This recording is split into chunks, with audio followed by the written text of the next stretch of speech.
Hello friends, எல்லாருக்கும் வணக்கம். இன்றைக்கி நம்ம நிக்கிஸ் கிச்சனில் நல்ல சுவையான கடலைக்கறி எப்படி பண்ணுறதுன்னு பார்க்கலாம்.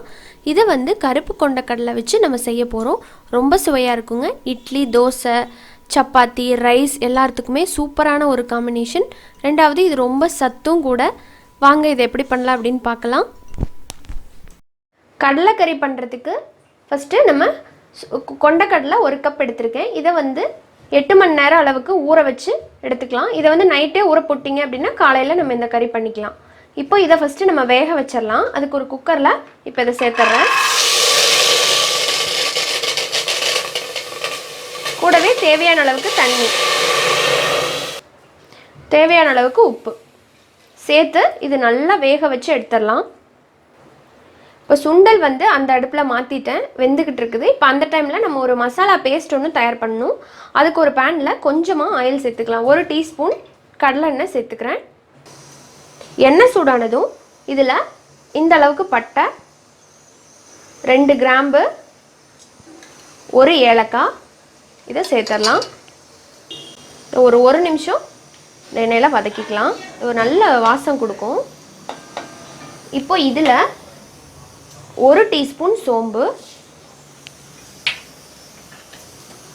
1/2 டீஸ்பூன் மிளகு,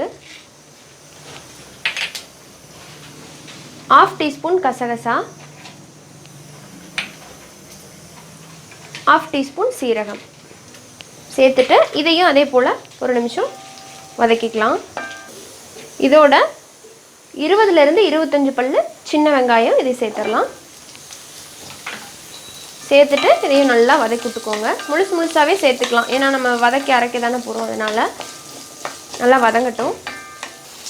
இப்போ இதோட 4 பல்லு பூண்டு, சின்ன துண்டு இஞ்சி, இதோடவே கொஞ்சமாக வாசனைக்காக கருவேப்பிலை,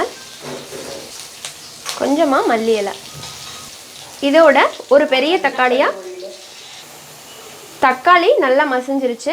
இதில் ஒரு 1/2 டீஸ்பூன் மஞ்சள்தூள், 1 டீஸ்பூன் மிளகாய்த்தூள், காரம் அதிகமாக தேவைன்னா அதிகமாக சேர்த்துக்கோங்க, 1 டேபிள் ஸ்பூன் மல்லித்தூள், 1 டீஸ்பூன் கரம் மசாலா தூள் சேர்த்துட்டு இதை லைட்டாக கலந்தால் போதும். மசாலா கரிஞ்சிடக்கூடாது. லைட்டாக கலந்து விட்டுட்டு நம்ம உடனேவே இதில் தேங்காய் சேர்க்க போகிறோம். ஒரு 1/4 கப் அளவுக்கு தேங்காவை துருவி எடுத்து சேர்த்துக்கலாம். சேர்த்துட்டு தேங்காய் சேர்த்து ரொம்ப நேரம் வதக்கணுங்கிற அவசியம் இல்லை. கொஞ்சம் நேரம் வதக்கிட்டு நம்ம ஆஃப் பண்ணிடலாம்.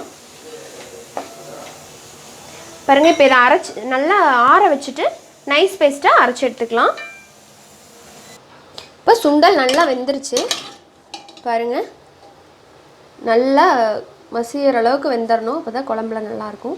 இப்போ இதில் பாருங்கள், 1 கரண்டி அளவுக்கு மட்டும் எடுத்துட்டு இதை லைட்டாக மசிச்சு வச்சுக்கோங்க. கடைசியில் நம்ம குழம்பு திக்னஸ் கொடுக்கறதுக்காக சேர்க்க போகிறோம். இப்போது நம்ம குழம்பு செய்ய ஆரம்பிச்சிடலாம். குழம்பு பண்ணுறதுக்கு ஒரு 2லேருந்து 3 டீஸ்பூன் எண்ணெய் சேர்த்துக்கலாம். எண்ணெய் காஞ்சதும் ஒரு 1/2 டீஸ்பூன் கடுகு உளுத்தம்பருப்பு சேர்த்துக்கலாம். கடுகு வெடிக்குது. இதில் 1/4 டீஸ்பூன் சோம்பு, கூடவே கொஞ்சமாக சின்ன வெங்காயம், கருவேப்பிலை, 1 பச்சை மிளகாய். வெங்காயம் லைட்டாக இந்த மாதிரி வதக்குனதுக்கு அப்புறமா நம்ம அரைச்சி வச்சுருக்கிற பேஸ்ட்டை கொஞ்சமாக தண்ணி சேர்த்து இப்போ சேர்க்குறேன். கொஞ்சமாக தண்ணி சேர்த்துக்கிறேன், கெட்டியாக இருக்குது.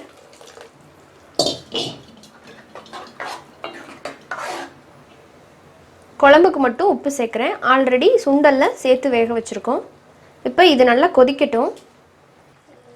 குழம்பு நல்லா கொதிச்சிட்ருக்கு. இப்போ இதில் நம்ம வேக வச்சுருக்கிற சுண்டலை சேர்த்துடலாம்.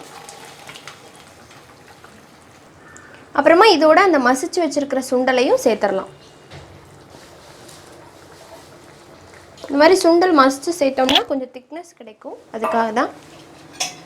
சேர்த்துட்டு நல்லா கலந்து விட்டுக்குங்க. இது ஒரு 2 நிமிஷம் மட்டும் இருக்கட்டும். அந்த சுண்டலில் இந்த குழம்போட ஃப்ளேவர்லாம் நல்லா இறங்கட்டும். அவ்வளோதாங்க, நம்மளோட கடலைக்கறி இப்போ ரெடி ஆகிடுச்சு. இதில் கடைசியாக மல்லி இலை தூவி நம்ம இறக்கிடலாம். நல்லா ருசியான கடலைக்கறி ரெடி.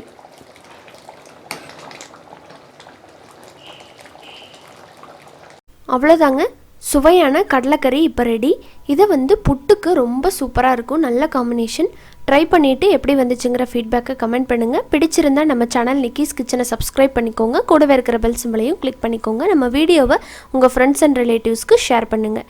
இன்னொரு இன்ட்ரெஸ்டான வீடியோவில் உங்கள் எல்லாரையும் சந்திக்கிறேன். நன்றி, வணக்கம்.